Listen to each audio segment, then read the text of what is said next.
آج کا جو قصہ ہے بڑا انٹرسٹنگ ہونے والا ہے۔ میں آپ کو سناتا ہوں ایک ایسا قصہ جو عورت کی مکاری کے بارے میں ہے۔ کسی ایک گاؤں دیہات نزدیک سے ایک بندہ پیدل چلنا شروع ہوا۔ وہ ریگستان میں سے گزر رہا تھا تو راستے میں اس کو پیاس لگی، تو وہ ڈھونڈ رہا تھا کہ کنواں کس سائڈ پہ ہے۔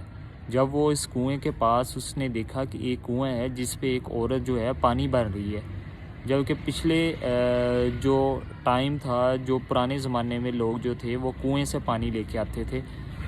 تب تو یہ واٹر پمپ وغیرہ گھروں میں موٹر وغیرہ نہیں لگی ہوئی تھی جو جس طرح ابھی ہیں۔ تو جب وہ کنویں کے پاس پہنچا تو وہاں سے عورت ایک پانی بھر رہی تھی، تو اس نے اس عورت کو کہا مجھے پانی پلاؤ، میں پیاسا ہوں۔ اس عورت نے اس کو پانی پلایا۔ تو اس کے بعد سے وہ اس سے پوچھتا ہے کہ اے بھلی عورت، مجھے یہ بتا کہ عورت کی مکاری کے بارے میں تو کیا جانتی ہے؟ اس نے کہا اچھا۔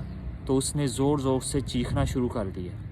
جب وہ چیخنا شروع ہوئی تو اس بندے نے اس سے معافی مانگنا شروع ہو گیا۔ میں نے تو آپ کو کچھ بھی نہیں کہا، آپ یہ کیا مطلب رویہ اختیار کیا ہوا، آپ کیوں چیخیں مار رہی ہو؟ اگر کوئی سن لے گا تو مجھے مارے گا، مجھے معاف کر دو اگر مجھ سے غلطی ہوئی ہے۔ عورت کہتی آپ نے مجھے دکھ دیا ہے، آپ نے مجھے مکاری کے بارے میں بتایا، میں آپ کو بتاتی ہوں، اب جب آپ کو یہ لوگ آئیں گے تو قتل کر دیں گے جب میں ان کو یہ بتاؤں گی کہ میرے ساتھ اس نے کیا کیا۔ اس نے کہا مجھے ایک دفعہ معافی دلوا دو، اس کے بعد میں دوبارہ اس طرح کی حرکت نہیں کروں گا۔ اس نے کہا اچھا۔ جب وہ لوگ تھوڑا قریب پہنچنے والے تھے، اس نے جو گڑھا پانی کا بھرا ہوا تھا اپنے اوپر انڈیل لیا اور اپنے سارے جو ہیں کپڑے وہ گیلے کر لیے۔ تو لوگوں نے جب آ کے پوچھا کہ آپ کو کیا ہوا، اس نے کہا کہ میں کنویں میں گر گئی تھی، اس بندے نے جو ہے مجھے کنویں سے نکالا ہے۔ تو لوگوں نے اس کا اتنا شکریہ ادا کیا اور اس بندے کو کہا کہ یار آپ بڑے نیک بندے ہو۔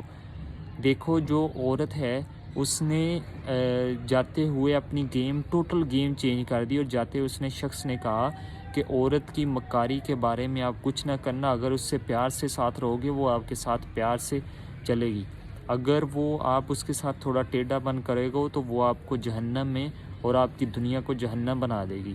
تو اس طرح یہ لیسن ہے کہ، اور ویسے بھی ہے کہ عورت جو ٹیڑھی پسلی سے پیدا ہوئی ہے، آپ اس کو سیدھا کرنے چاہو تو یہ ٹوٹ جائے گی، اگر اس کو پیار کے ساتھ سیدھا کرو گے تو بالکل یہ سیدھی ہو جائے گی۔